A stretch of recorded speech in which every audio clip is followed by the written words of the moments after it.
They handed the server a microphone and told him to play financial advisor.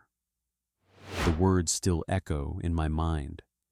200 billionaires laughing, crystal champagne flutes catching the light, and one man in a catering uniform standing under a spotlight meant to humiliate him. They said it would be hilarious. The help trying to read big boy numbers. A single father who couldn't even afford proper childcare, pretending to understand portfolio management. Then he started talking, and the CEO's face went white. Because the man they mocked had built risk models that governments once consulted. The server they laughed at had walked away from Wall Street on his own terms, not because he failed, but because he chose his dying wife over one more trade. This isn't a story about investing. It's about what happens when arrogance picks the wrong target. Before I show you the exact moment when a single father made a $40 billion fund manager choke on her own presentation, drop a comment telling me where you're watching from, and subscribe with the bell on, because you don't want to miss the satisfying moment. This satisfying CEO realizes she's satisfying, picked the wrong man to humiliate. This isn't a story about finance. It's about dignity, and who really deserves it. Now let me take you back to where it started. Marcus Delaney had not set foot in the world of high finance for 6 years. Not since the morning he sat in a hospital room holding his wife's hand as she slipped away, while his phone buzzed relentlessly with alerts about a trading algorithm making his firm $200 million. He had silenced the phone. He had buried Claire 3 days later, and he had never gone back. Now he worked catering jobs through an agency, piecing together enough shifts to keep his daughter Lily in a stable elementary school. He did not miss the money. He did not miss the glass towers or the people who measured human worth in basis points. But he had not forgotten what he knew. The morning of the Ashworth Capital Annual Investor Summit, he woke at 5:30. The apartment was quiet, small, modest, but clean. Lily's backpack hung on its hook by the door. Her lunch sat packed in the refrigerator. A turkey sandwich cut into triangles, baby carrots, a juice box, and a note that read, "You're my favorite human. Love, Dad." He ironed his server uniform in the pale gray light. Black pants, white shirt, black vest, invisible. That was the job. Move through rooms full of people worth more than small nations and never be seen. Carry champagne, clear plates, exist in the margins where power never looked. The Meridian Grand Hotel gleamed like a temple to wealth when he arrived. Marble floors polished to mirrors, crystal chandeliers the size of small cars, floral arrangements that cost more than his monthly rent. He entered through the service corridor. Concrete floors, fluorescent lights, the smell of industrial cleaner mixing with kitchen steam. 2 worlds, separated by a door. "Delaney, you're on champagne rotation," the floor manager said, without looking up. "Ballroom opens at 6. VIPs start arriving at 5:30. Stay invisible." "Understood." He moved through the ballroom during setup, positioning champagne stations with geometric precision. Other servers chatted, complained, scrolled phones. Marcus worked in silence. His movements were economical, deliberate, muscle memory from years of high-pressure environments, though no one here knew that. The guests began filtering in at 5:45. Italian suits, Swiss watches, perfume that cost more per ounce than gold. They moved in clusters, laughing too loudly, performing confidence for each other. And at the center of it all, holding court near the main stage, stood Victoria Ashworth, founder of Ashworth Capital, $40 billion under management. Featured on magazine covers and cable news panels. She wore a crimson dress that matched her lipstick. Power made visible. Authority announced before she spoke a word. Her eyes swept the room like a predator scanning for weakness. She found flaws in posture, hesitation in handshakes, fear beneath smiles. She collected them, used them. Marcus watched from the margins, champagne tray balanced on his palm. He had known people like her, had worked for them, built systems for them, made them richer than they deserved. He felt nothing, not envy, not resentment, just the calm detachment of someone who had already decided what mattered. Lily mattered. Stability mattered. Showing his daughter that a man could walk away from cruelty without losing himself, that mattered. The rest was noise. He moved through the crowd, invisible, steady, carrying champagne for people who would never know his name. The call came at 6:47. Marcus felt his phone vibrate against his thigh, a sensation he had trained himself to ignore during service. But something made him check. A premonition, perhaps. The quiet dread that lives in every single parent's chest. "Mr. Delaney, it's Patricia. I'm so sorry, but my sister's been in an accident. I'm at the hospital now. I can't watch Lily tonight. I'm so sorry." His blood cooled. Not panic. He had learned long ago that panic solved nothing. Just the immediate recalculation of a man whose margins were already razor thin. "Is your sister okay?" "They think so. They're running tests. I didn't know what else to do. Lily's with my neighbor right now, but she can only stay for 30 minutes. I'm so sorry, Marcus. I know you needed tonight." "Don't apologize. Take care of your sister. I'll figure it out." He ended the call and stood motionless in the service corridor, champagne tray still balanced perfectly on his palm. The sounds of the gala filtered through the walls. Laughter, clinking glasses, the low murmur of wealth congratulating itself. 30 minutes. He could leave, forfeit the shift, the pay, the deposit he had been rebuilding for. 4 months. Start over again. Explain to Lily why they were moving again, why stability kept slipping through his fingers like water. Or he found the floor manager in the kitchen, barking orders at a prep cook who had plated something incorrectly. "I need to bring my daughter here. Emergency child care situation. She'll stay in the back storage room, completely out of sight. She's 8, quiet, well-behaved. She won't be a problem." The manager, a tired man named Gerald, who had seen everything in 20 years of hospitality, looked at Marcus for a long moment. "If anyone sees her, you're done. Not just tonight. I'll have to report it. No one will see her. You're one of my best, Delaney. Don't make me regret this." "You won't." 40 minutes later, Lily sat cross-legged on a stack of tablecloth boxes in the storage room, coloring book open on her lap, stuffed rabbit tucked under her arm. The rabbit's name was Professor Carrots. He had been Claire's last gift to her, purchased, online from a hospital bed 3 weeks before the end. "Daddy, why can't I see the party?" "Because it's a work party, sweetheart. Very boring. Lots of grown-ups talking about money."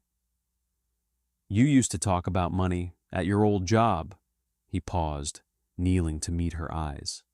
She had Claire's eyes, that same searching quality, that same refusal to accept easy answers. "I did, but I found something better to talk about." "What?" "You." She smiled, gap-toothed and genuine, and returned to her coloring. He kissed the top of her head, inhaling the scent of her strawberry shampoo, and stepped back into the corridor. "If you're still with me, hit that subscribe button now, because what happens next in that ballroom is going to change everything. And you don't want to miss the satisfying moment when this satisfying single father faces down a billionaire who thinks she owns the world. The next 2 hours passed without incident.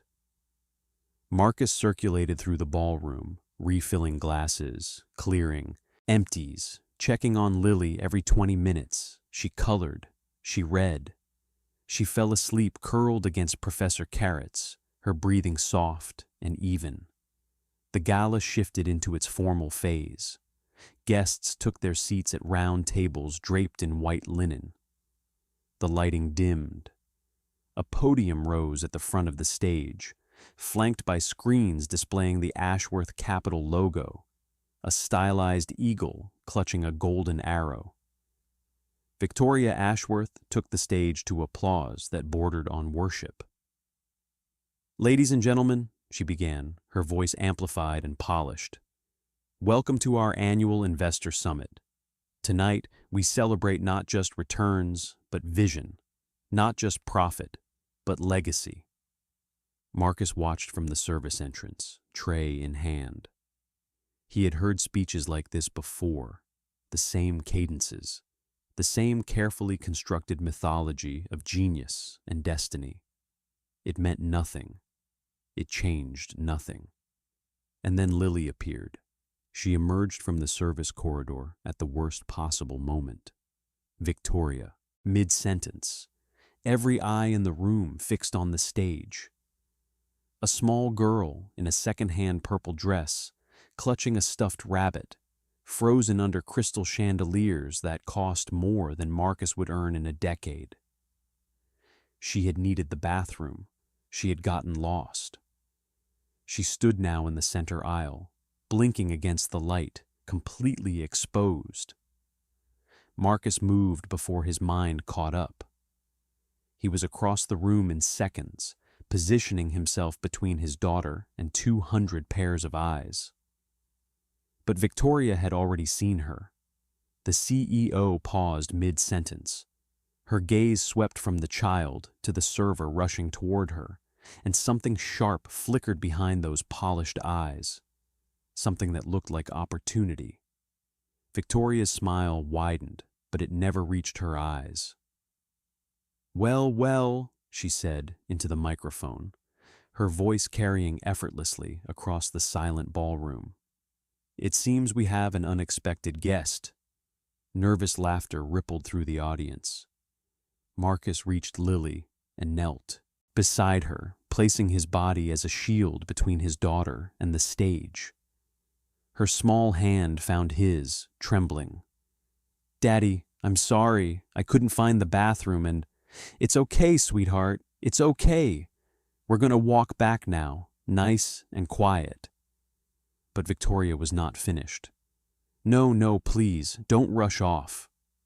Her heels clicked against the stage as she moved closer to the podium's edge, peering down at them like a hawk examining something small and wounded. "This is actually perfect. A teaching moment, if you will." Marcus rose slowly. Lily pressed against his leg. He kept his voice low and steady. "I apologize for the disruption, ma'am. She'll be back in the staff area immediately." "She?" Victoria tilted her head, performing curiosity for her audience. "Your daughter, I assume? You brought your child to my investor summit?" The emphasis on "my" landed like a slap. Around the room, guests shifted in their seats. Some looked uncomfortable, most looked entertained. "Childcare. Emergency," Marcus said. "It won't happen again." "Childcare emergency." Victoria repeated the words slowly, savoring them. "You know, this is exactly what I was discussing with my board last week. The decline of professional standards, the erosion of boundaries between personal failure and workplace responsibility." She descended the stage steps, approaching them with the deliberate grace of someone who had never been told no. Her perfume preceded her, something French and expensive, designed to announce presence before proximity. "Tell me," she paused, reading his name tag. "Marcus, is this the best you could manage? Truly? Bringing a child to a professional event because you couldn't organize your own life?" Lily's grip tightened. Marcus could feel her confusion, her fear, her desperate desire to understand why this beautiful woman was saying these things about her daddy. "I'm handling it," he said quietly. "We'll be out of your way in 10 seconds. "Oh, I'm not offended by the child." Victoria crouched slightly, bringing herself to Lily's eye level. The gesture might have seemed kind, if not for the coldness behind it. "Hello, sweetheart. What's your name?" Lily looked up at Marcus, seeking permission. He gave a small nod, though everything in him screamed to grab his daughter and run. "Lily," she whispered. "Lily, how lovely. And is that your rabbit?" "Professor Carrots. My mommy gave him to me." Something flickered across Victoria's face. A calculation, a recalibration. She straightened and addressed the room again, her voice projecting warmth she did not feel. "You see, everyone? This is exactly my point about Ashworth Capital's commitment to understanding real human stories. The working class, the struggling single parent."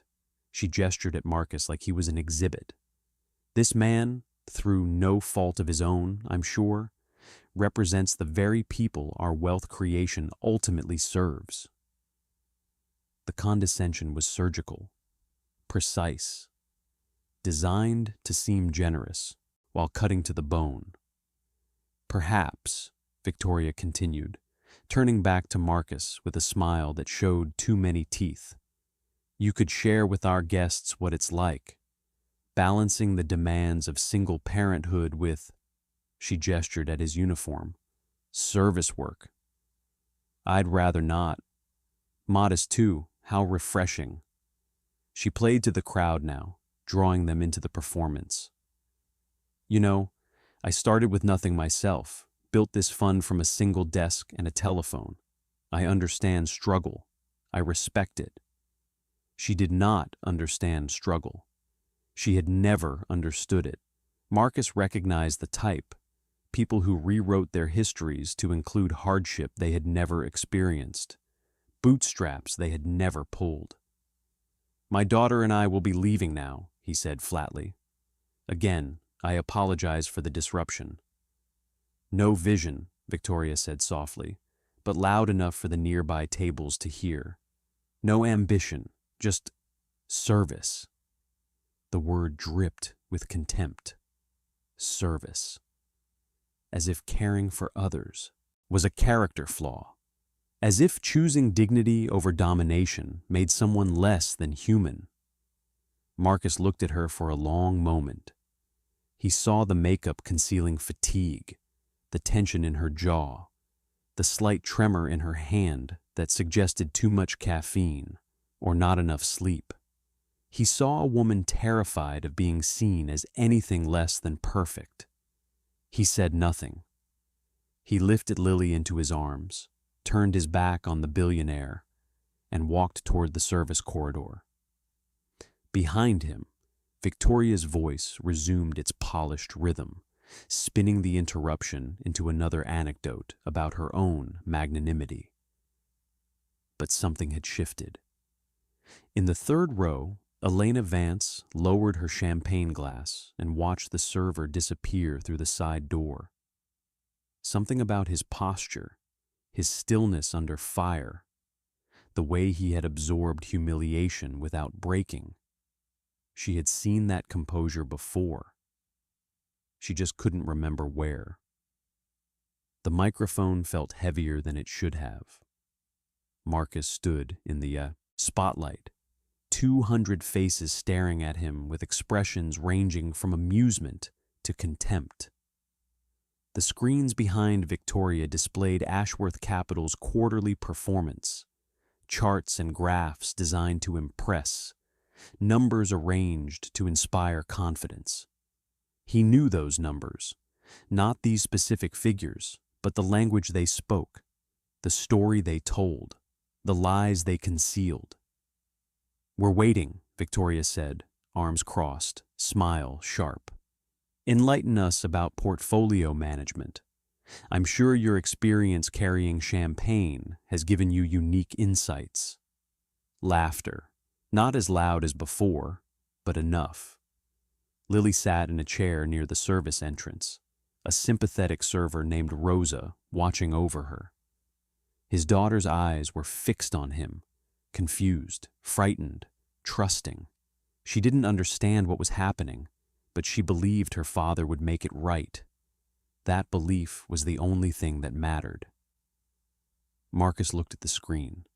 He looked at Victoria. He made a choice.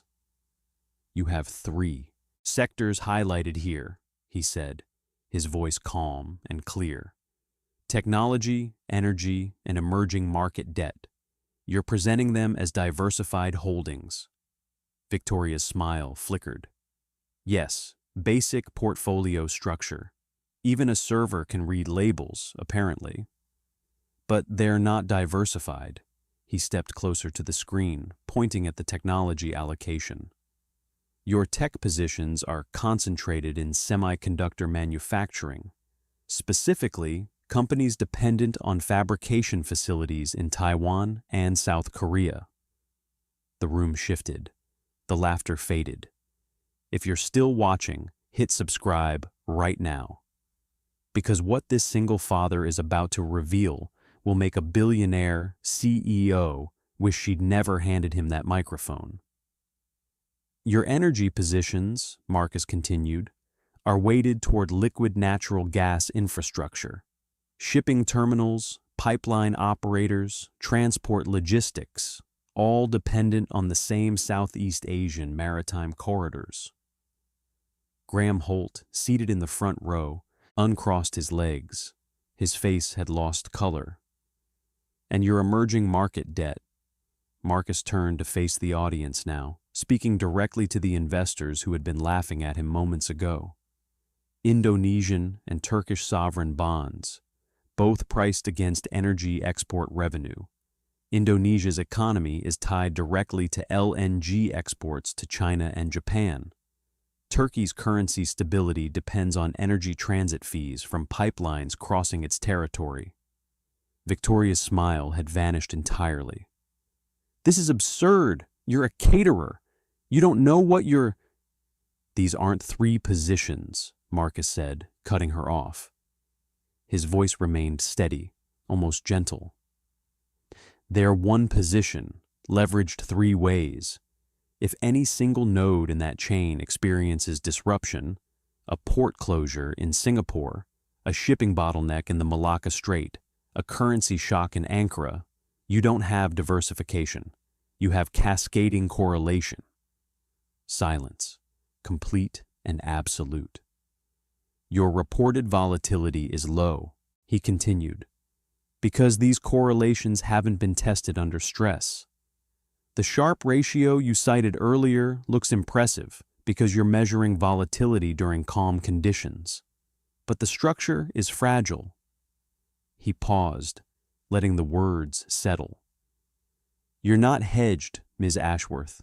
You're hidden." Victoria stood frozen at the podium. Her hands gripped the edges, knuckles white. Behind her perfect makeup, behind her crimson dress and her eagle logo, something was cracking. "How dare you?" Her voice was low, dangerous. "You think you can walk into my summit and lecture me about risk management?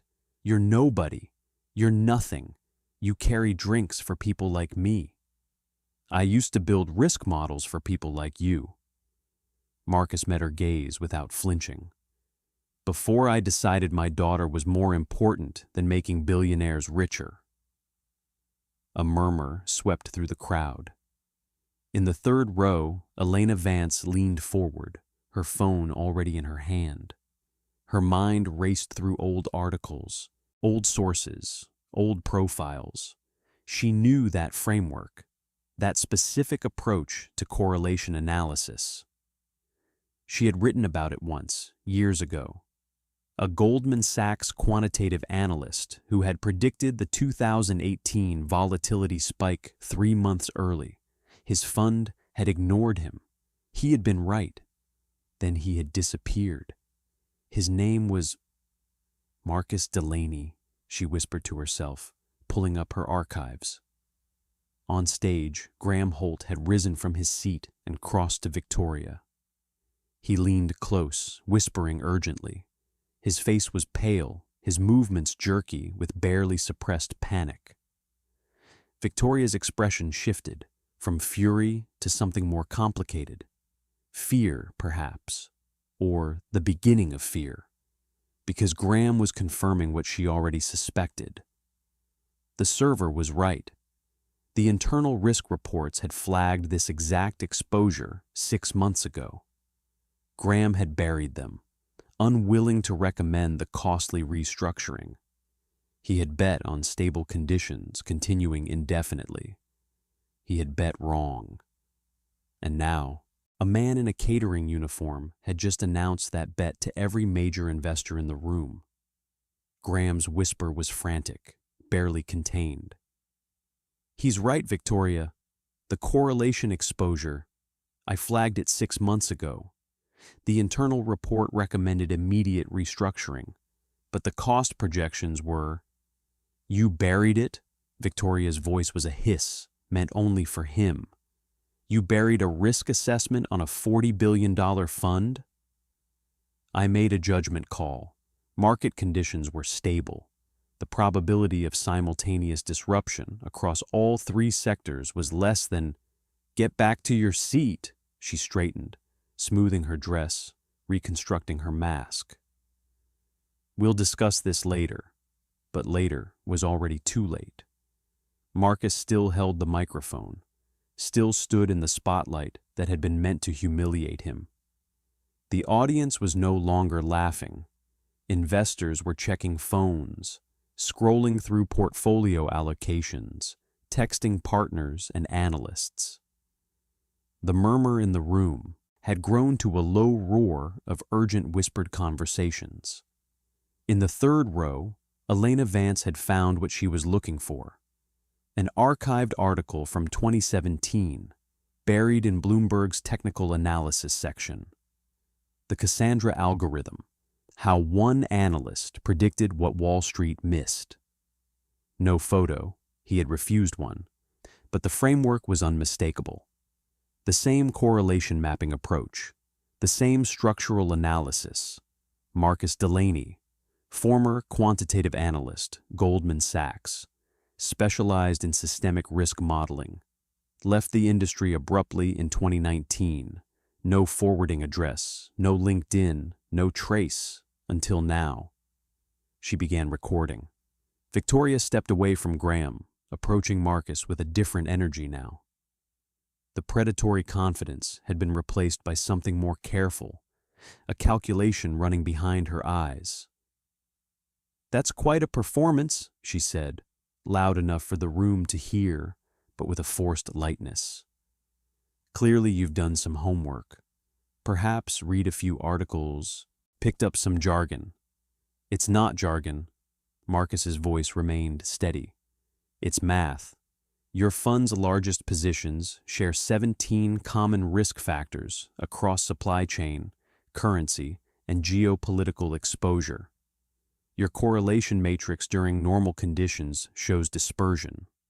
But run a stress test with a single black swan event in the South China Sea, and your drawdown exceeds 34% within 72 hours. Victoria's mask slipped for just a moment. 34%. That was the exact figure from Graham's buried report. "Who are you?" The question came out harder than she intended. "Tonight, I'm the help."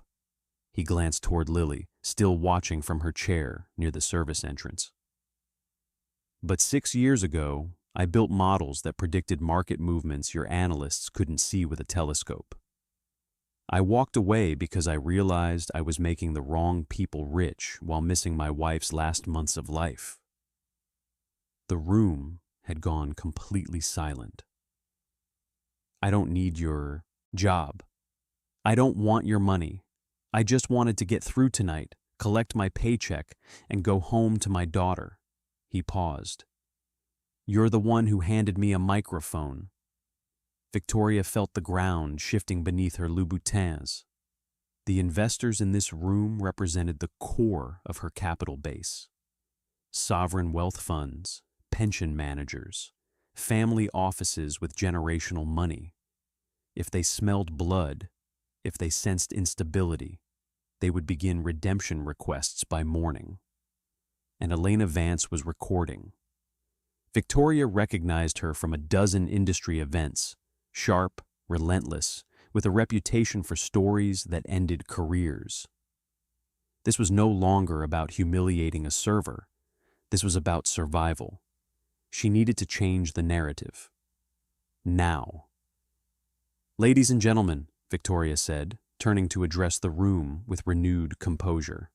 "This is unexpected, but if there's one thing Ashworth Capital has always valued, it's expertise, regardless of where it comes from." The pivot was visible, almost mechanical, but she had no other play. "Clearly our guest has insights that transcend his current position." She forced warmth into her voice, performing graciousness. "And rather than dismiss unconventional perspectives, we embrace them. That's what separates true leadership from mere management." Investors exchanged glances. Some looked skeptical.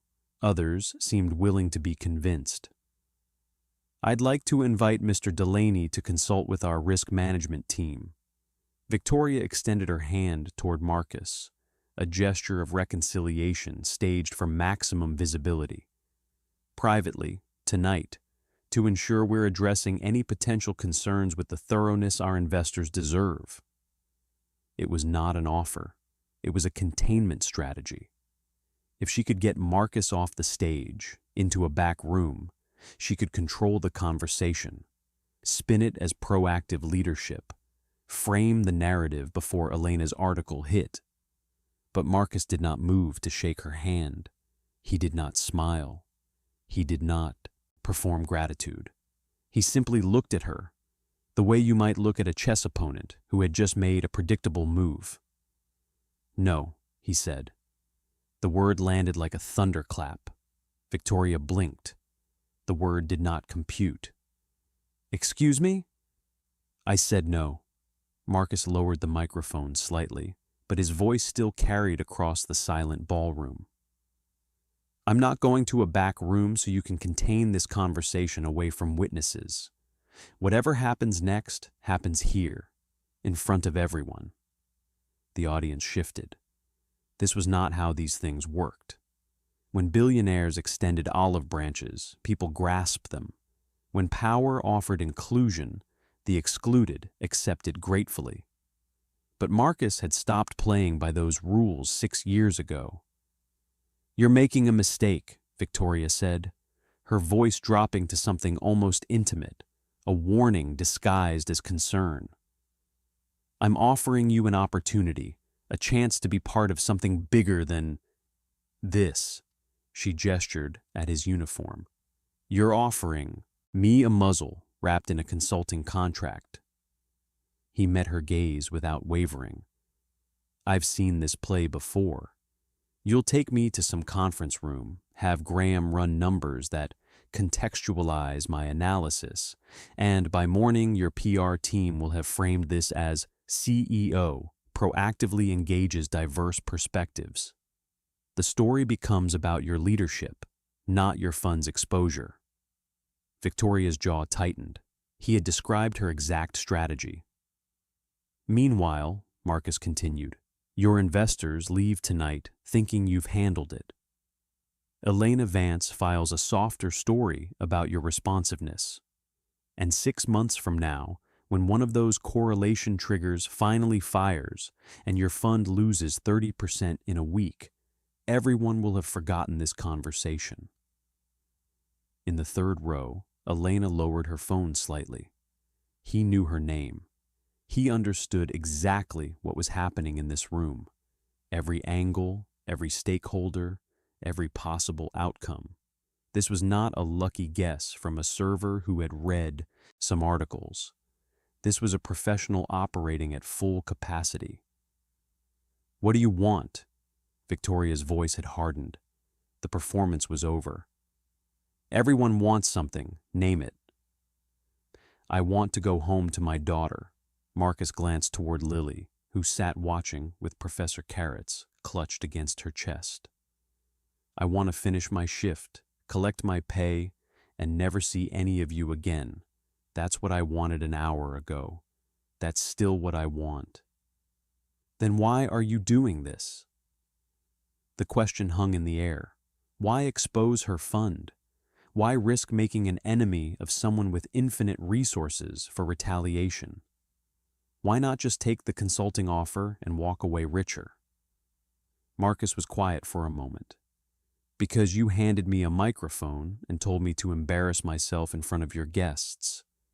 Because you looked at my daughter like she was a prop for your performance. Because you assumed that everyone wearing a service uniform is ignorant and everyone wearing a designer dress is wise." He, Horikafor, stepped closer to her, close enough that only the first few rows could hear.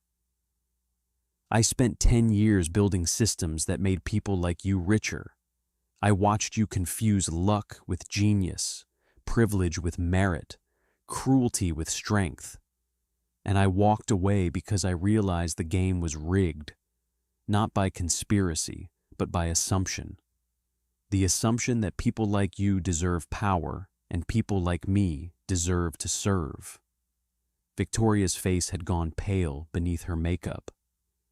"I don't want your money. I don't want your job. I don't want revenge." Marcus raised the microphone again, addressing the room. "I want these investors to know the truth about their risk exposure. What they do with that information is their choice. That's all." Silence. Then, from the back of the room, someone began to clap. It was a slow clap at first, uncertain, testing the waters. But others joined. Not everyone. Perhaps a third of the room. But enough. Victoria's empire was built on perception, on the belief that she was untouchable, infallible, destined. And now a server had cracked that foundation in front of her most important stakeholders. Graham appeared at her elbow again, his voice urgent. "Victoria, we need to pivot, now. If you fight him publicly, you lose either way. The optics, I know the optics." She cut him off, her mind racing through diminishing options. Elena Vance had stopped recording and was now typing furiously, probably drafting her lead paragraph. The investors who had been laughing an hour ago were now whispering about redemption timelines and alternative allocations. The narrative had escaped her control. Victoria Ashworth had built her career on never being cornered, on always having an exit, a countermove, a way to transform weakness into strength. But Marcus had not attacked her. He had simply told the truth, calmly and publicly, and invited everyone to draw their own conclusions. There was no counter to honesty delivered without malice. She had one play left. Victoria raised her hand, and the scattered applause died. "Ladies and gentlemen," her voice had shifted again, softer now, almost vulnerable, a new mask for a new strategy. "I owe you an apology." The room stilled. Victoria Ashworth did not apologize. Victoria Ashworth did not admit weakness. This was unprecedented. "When I invited our guest to share his perspective, I expected entertainment. I expected to demonstrate the gap between casual observation and professional expertise." She paused, letting the silence build. "Instead, I received a lesson in humility." Marcus watched her carefully. He recognized this play too, the strategic vulnerability. the performed contrition designed to recapture sympathy. She was good, very good. Mr. Delaney has raised legitimate concerns about correlation risk in our portfolio structure. Concerns that, frankly, our internal team should have surfaced more prominently. She shot a glance at Graham that promised consequences. That's a failure of process, and I take full responsibility. Murmurs of approval rippled through the audience. This was the Victoria they wanted to believe in. The visionary leader who could admit mistakes and course correct. The billionaire with the common touch. Effective immediately, I'm commissioning an independent review of our risk protocols, full transparency, full accountability. She turned to face Marcus directly. And I'm renewing my offer, publicly this time, with no back rooms, no private conversations. I want to hire you as an external consultant. Your analysis tonight was more valuable than 6 months of internal reports. That deserves compensation. If you've made it this far, you need to subscribe right now, because what Marcus does next is going to define everything, and you don't want to miss a single satisfying moment of this satisfying billionaire learning what real expertise looks like. The audience waited. Elena Vance paused her typing, phone suspended in midair. Even Lily sat forward, in her chair, sensing the gravity of the moment. Victoria extended her hand again, a smile carefully calibrated to project sincerity. What do you say, Mr. Delaney? Will you help us become better? It was masterful. If Marcus refused now, he would look petty, a man rejecting reconciliation out of spite. If he accepted, Victoria regained control of the narrative. Either way, she won. But Marcus had not survived Goldman Sachs without learning how to navigate traps. I'll consult, he said. Victoria's smile widened, triumph flickering behind her eyes. Under my terms. The smile froze. My rate is $5,000 per hour. Marcus's voice carried clearly across the ballroom. Minimum engagement is 40 hours. That's $200,000, half wired up front before I review a single document. Gasps scattered through the audience. A server demanding rates that would make senior partners blink. Furthermore, Marcus continued, I choose which documents I review. I report findings directly to your board of directors, not to you or your management team. And my daughter stays with me for every meeting. Non-negotiable. Victoria's composure cracked. Just slightly. Just enough for those watching closely to notice. That's unconventional. So is hiring a caterer to fix your risk models. Marcus did not blink. You said my analysis was more valuable than 6 months of internal reports. I'm pricing accordingly. The room held its breath. This was no longer about money, though $200,000 was not trivial, even for Ashworth Capital. This was about power, about who controlled the terms of engagement. Victoria's mind raced. Refusing would make her look cheap, or worse, afraid of what an independent review might find.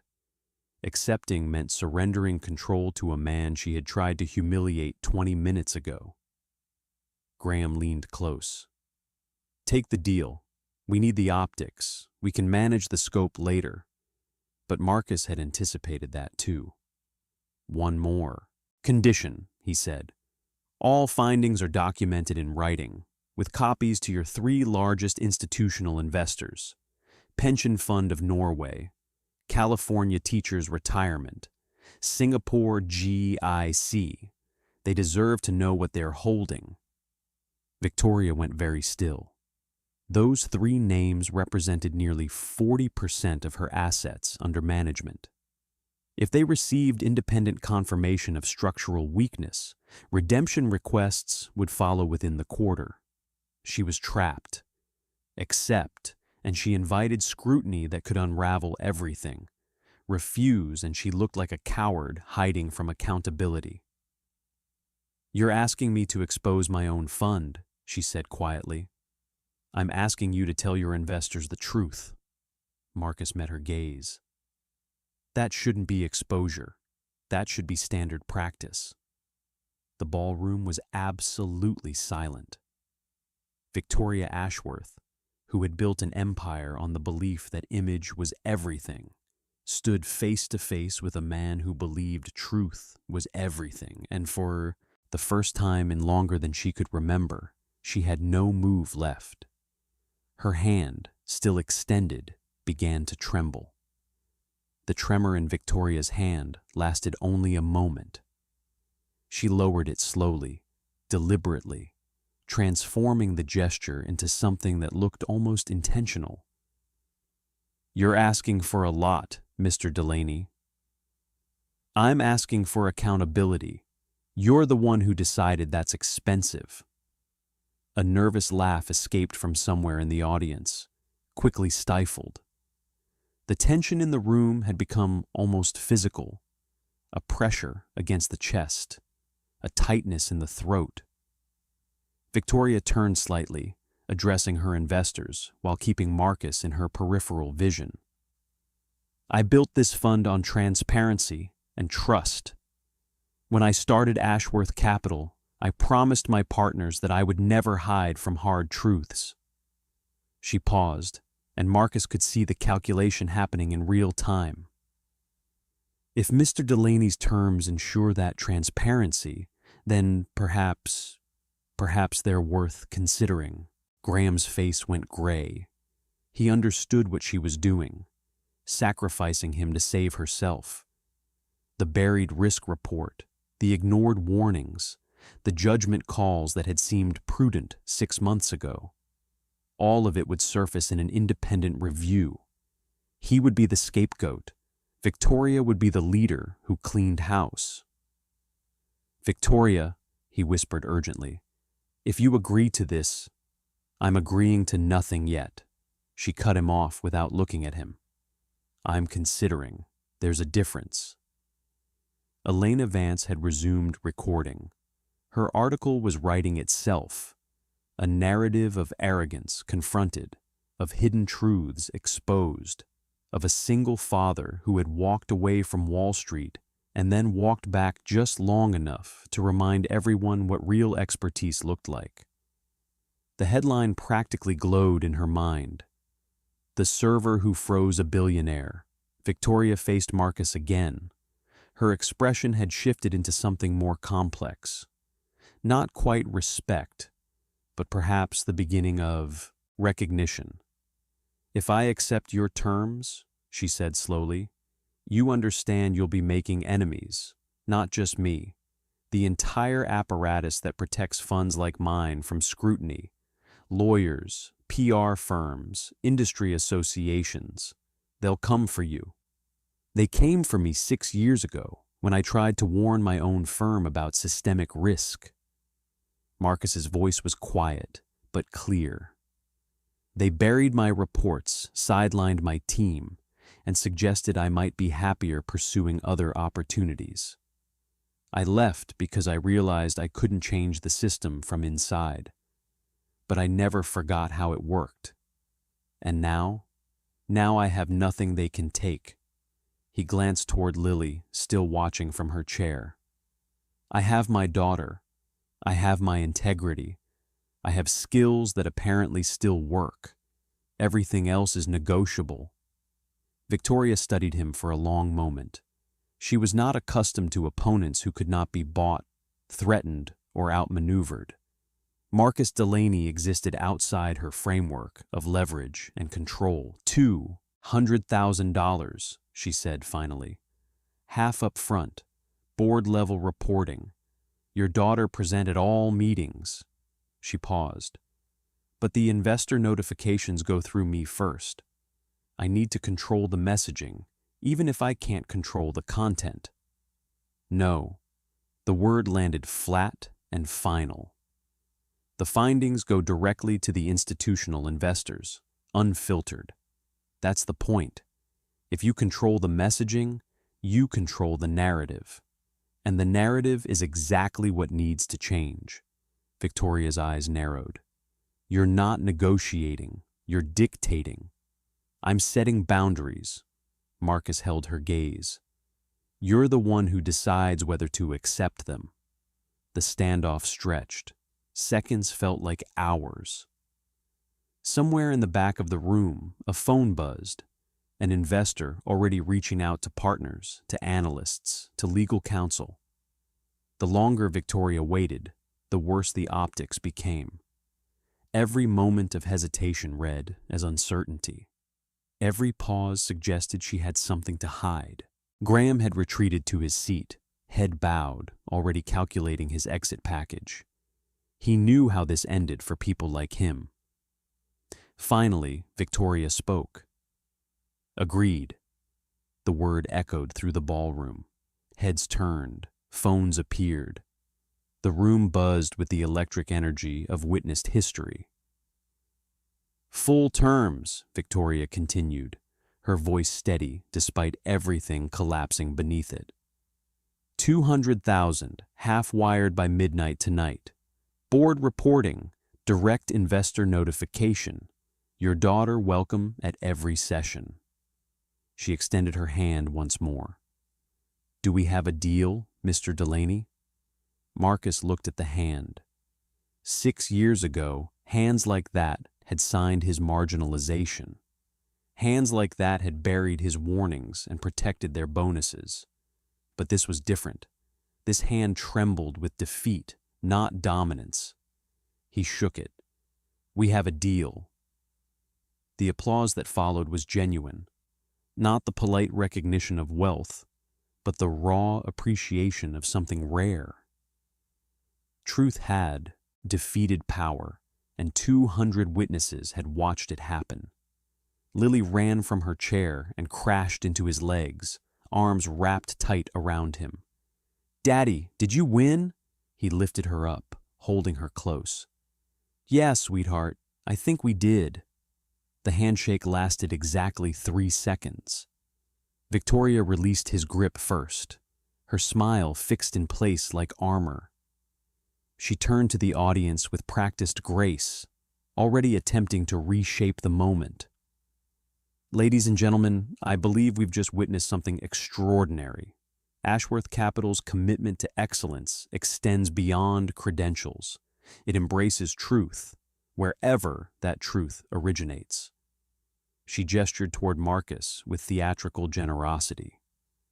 Mr. Delaney will be joining us as an independent consultant, effective immediately. I trust this demonstrates our fund's dedication to rigorous self-examination. The applause that followed was polite, but uncertain. Investors clapped because they were supposed to, but their eyes told a different story. They had watched a billionaire get cornered by a caterer.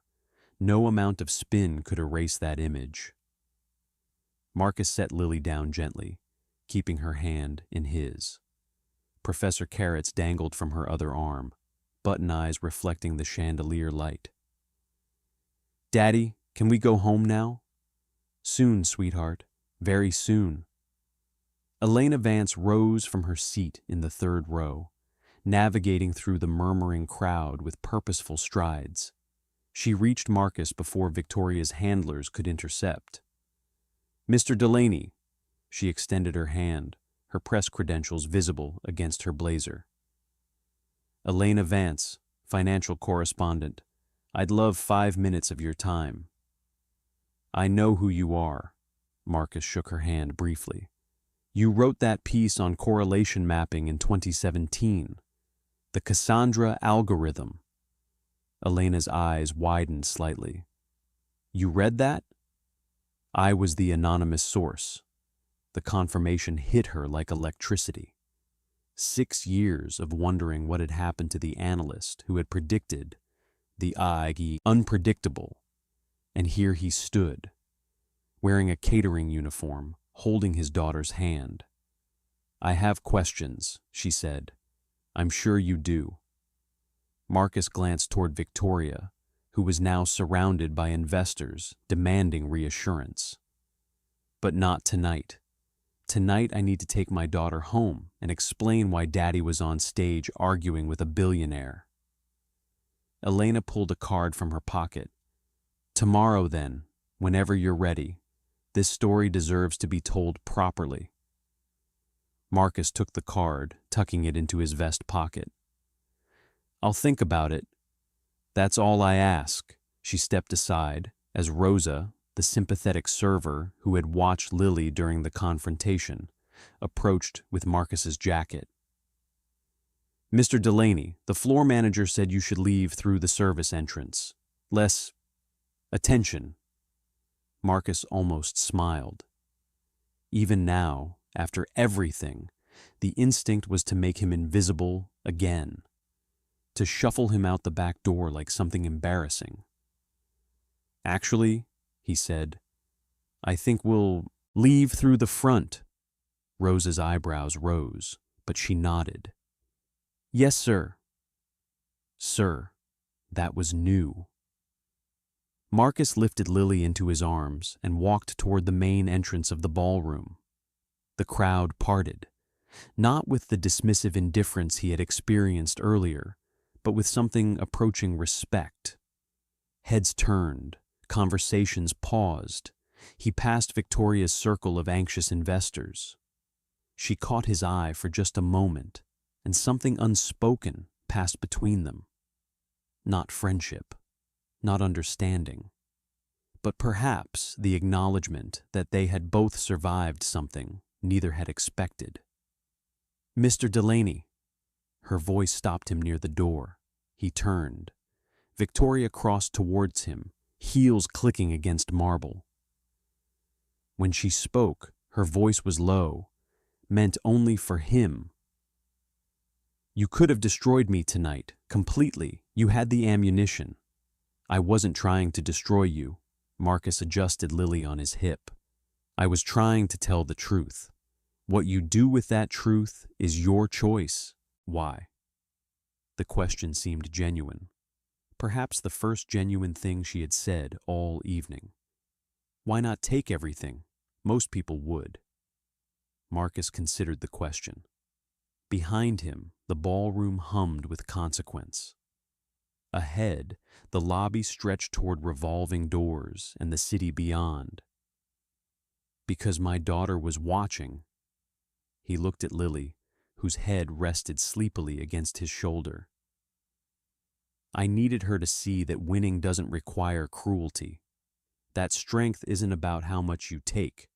It's about how much you refuse to compromise. Victoria had no response. For perhaps the first time in her adult life, words failed her. Marcus turned and walked through the ballroom doors. The lobby was quieter. Just a few late arrivals checking phones, a concierge arranging tomorrow's schedule. The revolving doors spun him out into the night air, cool and clean against his face. Lily stirred. Daddy? Yes, sweetheart? That lady was mean to you. She was, but you weren't mean back. He kissed her forehead, tasting the strawberry shampoo she loved. No, I wasn't. Is that why you won? Marcus carried his daughter down the marble steps toward the street, where the city lights glittered like scattered diamonds. Yeah, he said quietly. I think that's exactly why. The taxi ride home cost $37.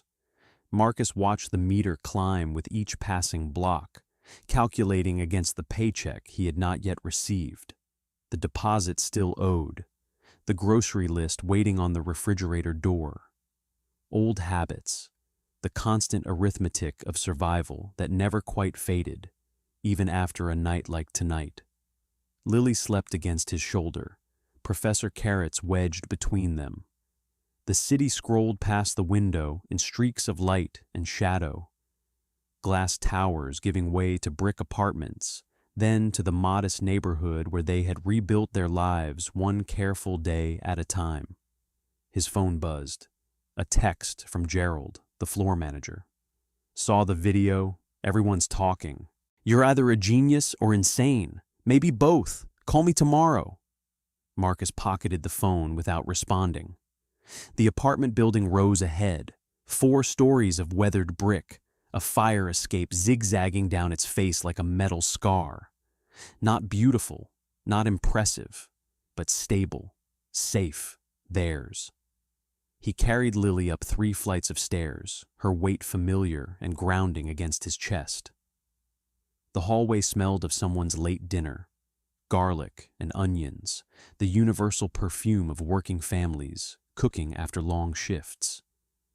Inside, he laid her gently on her bed without waking her, removed her shoes, pulled the blanket up to her chin, placed Professor Carrots within arm's reach. She stirred slightly, mumbling something unintelligible, then settled back into sleep. Marcus stood in her doorway for a long moment, watching her breathe. 6 years ago, he had made a choice: career or family, wealth or presence. The algorithm that would have made him millions, or the hospital room where his wife was dying. He had chosen Claire, chosen to be there for her final weeks, her final days, her final breath, chosen to hold her hand instead of his phone. And when she was gone, he had chosen Lily, chosen to be present for first days of school and skinned knees and bedtime stories, chosen poverty over absence, struggle over success measured in dollars. Tonight, standing on that stage with 200 billionaires watching, he had wondered briefly if he had chosen wrong, if the years of catering shifts and careful budgets had been a mistake, if he should have stayed in the game, accumulated power, secured Lily's future through wealth instead of presence. But then she had run to him, wrapped her arms around his legs, asked if he had won, and he knew. He had not chosen wrong. He had chosen differently, and different was not the same as less. The kitchen was quiet. He made himself tea, chamomile, Claire's favorite, and sat at the small table where they ate breakfast each morning. The caf window looked out over the fire escape, and beyond that, the city skyline glittering in the distance. Somewhere out there, Victoria Ashworth was dealing with consequences. Graham Holt was updating his resume. Elena Vance was crafting her article. Investors were recalculating their exposure, their risk, their faith in the systems that had promised them certainty. Marcus felt none of their anxiety. He had done what he believed was right, spoken truth when silence would have been easier, demanded accountability when acceptance would have been profitable. Whatever came next, the consulting work, the media attention, the enemies Victoria had warned him about, he would face it the same way he had faced everything since Claire's death. One day at a time, one choice at a time, with Lily beside him. His phone buzzed again, this time an email notification. Ashworth Capital, wire transfer confirmed. $100,000 deposited. He stared at the number. More money than he had seen in 6 years dropped into his account at 11:47 on a Tuesday night. Half the consulting fee, paid up front as agreed. It felt surreal, abstract, numbers on a screen that bore no relationship to the stacks of champagne glasses he had carried, the humiliation he had absorbed, the quiet dignity he had maintained. He closed the email without responding. Tomorrow, he would think about what the money meant, how to use it wisely, how to explain to Lily that their circumstances had changed without changing who they were. Tonight, he simply sat with his tea, watching the city lights flicker, feeling the weight of the day slowly lift from his shoulders. Claire's photo sat on the counter, a snapshot from their honeymoon, her smile wide and unguarded. He raised his cup toward her. "I kept my promise," he said softly. "I stayed who I was. I didn't let them change me." The photo did not answer, but the silence felt like agreement. Marcus finished his tea, washed the cup, and went to check on Lily one more time. She was still sleeping, still peaceful, still his. He turned off the hall light and let the darkness settle around them like a blanket. 3 weeks later, Elena Vance's article went viral. The server who froze a billionaire, how one father's quiet correction exposed a $40 billion blind spot. The headline spread across financial Twitter, LinkedIn, and every major business publication within 48 hours. Marcus's photo, taken outside the Meridian Grand Hotel, Lily in his arms, became the defining image of the story. The fallout at Ashworth Capital was swift and brutal. Graham Holt resigned before he could be fired, his buried risk reports now public record. 3 senior analysts followed him out the door. The fund's largest institutional investors, the Pension Fund of Norway, California Teachers Retirement, Singapore GIC, demanded emergency meetings. Redemption requests totaled $4 billion in the first week alone. Victoria Ashworth survived. Barely. She appeared on financial news networks with carefully rehearsed contrition, praising Marcus as exactly the kind of independent voice our industry needs. She announced sweeping reforms to risk management protocols, hired 2 new compliance officers, and commissioned the transparency review she had promised. The performance was convincing enough to stem the bleeding, but her reputation for infallibility was shattered. Industry insiders whispered that the Empress had been exposed, her genius revealed as luck dressed in confidence. Marcus watched none of it. He spent the first week after the summit ignoring interview requests, declining speaking invitations, and taking Lily to the park. They fed ducks, they ate ice cream, they read books together on a bench while autumn leaves drifted around them. The money sat in his account, untouched except for 3 expenditures. Lily's school tuition paid through 8th grade, a modest emergency fund, and a new stuffed rabbit to keep Professor Carrot's company. Lily named him Dr. Whiskers. By the second week, he accepted Elena's interview. They met at a coffee shop near his apartment. Nowhere fancy, just good espresso and quiet corners. She recorded for 3 hours while Lily colored at the next table. The profile that emerged was not about finance. It was about choices, about a man who had walked away from wealth to hold his dying wife's hand, about a father who had chosen presence over prestige, dignity over dollars. It resonated in ways Marcus had not anticipated. Emails flooded in from strangers, nurses who had left hospital administration to return to patient care, lawyers who had abandoned corporate firms to do pro bono work, teachers who had chosen underfunded schools over private academies, people who had made similar choices and felt invisible for years. He read every message, responded to some, filed others away for the days when doubt crept in.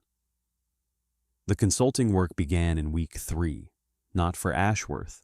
Capital, Victoria's team handled that engagement with careful professionalism, but for other funds, other institutions, other leaders who had watched the summit footage and recognized something they lacked. Marcus set strict boundaries, 20 hours per week maximum, remote work only, no travel that took him away from Lily overnight.